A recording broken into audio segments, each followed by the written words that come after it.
Imaginez deux enfants, Youssef et Amélie. Youssef a une déficience visuelle. Il va à une école primaire ordinaire, mais il a du mal à suivre. Amélie, quant à elle, se trouve dans une classe comptant plus de 100 enfants. Elle n'aime pas du tout l'école. Elle pense que personne ne sait vraiment qui elle est.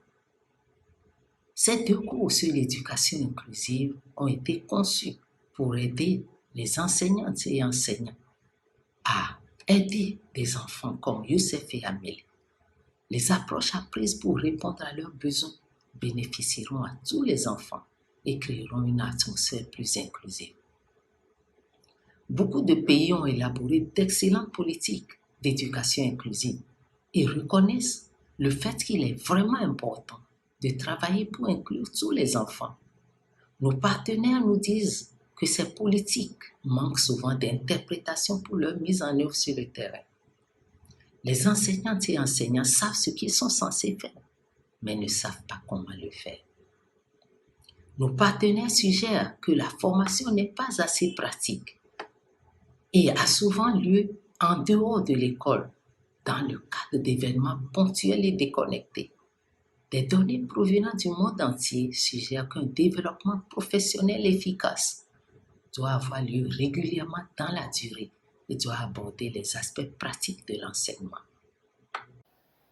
Quand je pense à l'éducation inclusive, ou quand j'en entends parler, je pense à l'offre de services d'éducation pour toutes et tous les élèves, de façon que l'éducation prenne en compte la qualité, l'équité et l'égalité.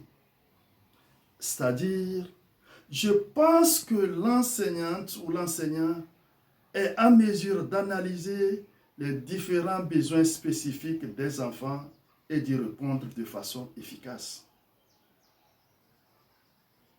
Quand je pense à l'éducation inclusive, je pense en termes de pédagogie à mettre en œuvre dans la classe. Je pense également aux ressources à mettre en place.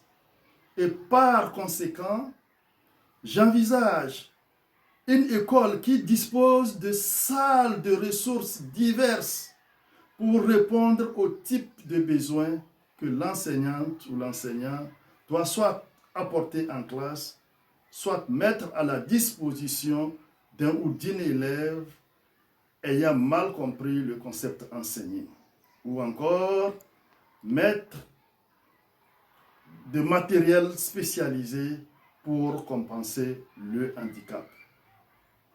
Ainsi, lorsque je pense à l'éducation inclusive, je ne pense pas à la salle de classe. Je ne pense pas aux 4 murs dans lesquels sont logés les enfants porteurs de déficience ou pas. Je pense aux ressources. Et parmi ces ressources, il y a les enseignantes et les enseignants eux-mêmes capables d'identifier les besoins différenciés de leurs élèves.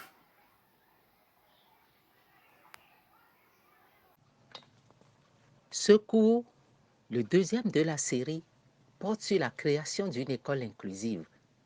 Il examine les actions collectives qui créent une éthique inclusive, telles que le partage de l'information, la collaboration avec les parents, la collaboration avec les différents groupes communautaires, l'organisation du développement professionnel des enseignantes et enseignants et l'écoute des élèves. Il s'appuie sur l'idée d'une boîte à outils individuelle et aide les enseignantes et les enseignants à travailler ensemble pour le bien de leurs élèves.